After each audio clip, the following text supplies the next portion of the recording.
26 दिसंबर 2024 में उसने ऐसा पोस्ट लिखा जिस पोस्ट को पढ़ने के बाद ऐसा लगता है कि भरत तिवारी के साथ चंद रोज पहले जो कुछ भी हुआ उसकी तैयारी वो आज से तकरीबन 1.5 साल पहले ही कर चुका था।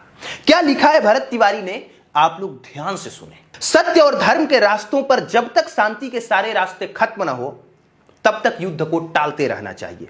तो मैं आगे कुछ दिनों में बिहार के मुख्यमंत्री और भोजपुर प्रशासन को आने वाले युद्ध के लिए आगाह यानी वार्निंग दूंगा, क्योंकि युद्ध का पहला नियम है निवेदन करें, विनती करें, अपने समाज के हक में मांगे। तो ये मैंने सभी नियम पूरे कर दिए हैं। आगे चलकर कोई ये नहीं बोल पाएगा कि मैंने उनसे ऐसा कुछ नहीं बोला। दूसरा नियम, युद्ध ना हो इसके लिए आगे वाले को वार्निंग दे ताकि वो संभल सके। तीसरा नियम, जब युद्ध के सिवा कोई विकल्प ही ना बचे तो रणभूमि में कूद जाए। युद्ध कई प्रकार के होते हैं जिसके अंत में या तो आप बचते हैं या सामने वाला, लेकिन ऐसे युद्ध में मैं किसी को मारूंगा थोड़ी ना, क्योंकि ये कोई आतंकवादी, उग्रवादी, देश विरोधी या आईएसआईएस संगठन के लोग थोड़ी ना है। अपना पद छोड़ने के बाद ये लोग भी एक आम नागरिक ही कहलाएंगे।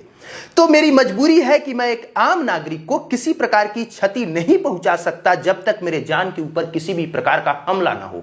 तो इस युद्ध में मैं आगे वाले का नहीं बल्कि अपना बलिदान दूंगा, और वो बलिदान किस प्रकार का होगा आपको जब मैं रणभूमि में कूद जाऊंगा तो बता दूंगा। और ऐसा बलिदान दूंगा कि ये केवल हमारे गांव और हमारे समाज के लिए नहीं अपितु पूरे राज्य और पूरे देश के लिए सार्थक होगा। उससे एक ऐसी चिंगारी निकलेगी कि हमारे पूरे देश में आग की तरह फैलकर ऐसे लापरवाह राजनेताओं के साम्राज्य को भस्म कर देगी। ऐसे राजनेताओं को हमारे देश के आदरणीय प्रधानमंत्री मोदी जी और सीएम योगी जी से कुछ सीखना चाहिए कि देश को कैसे हर क्षेत्र में आगे लेकर चलना चाहिए। मतलब जब आप ये पोस्ट देखते हैं तो आपको समझ में आता है कि भरत भूषण तिवारी ने जो कुछ भी किया, हथियार डाला, आत्मसमर्पण किया, पहले पुलिस को डराया, धमकाया, चिढ़ाया, उनको अपने आप को घेर लेने के लिए विवश और लाचार किया, दरअसल इन सब की तैयारी वो 1.5 साल पहले कर चुका था।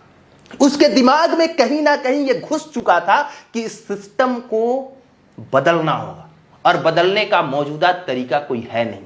तो शायद मैं अगर खुद को बलिदान दे दूं तो शायद कुछ हो सकता है।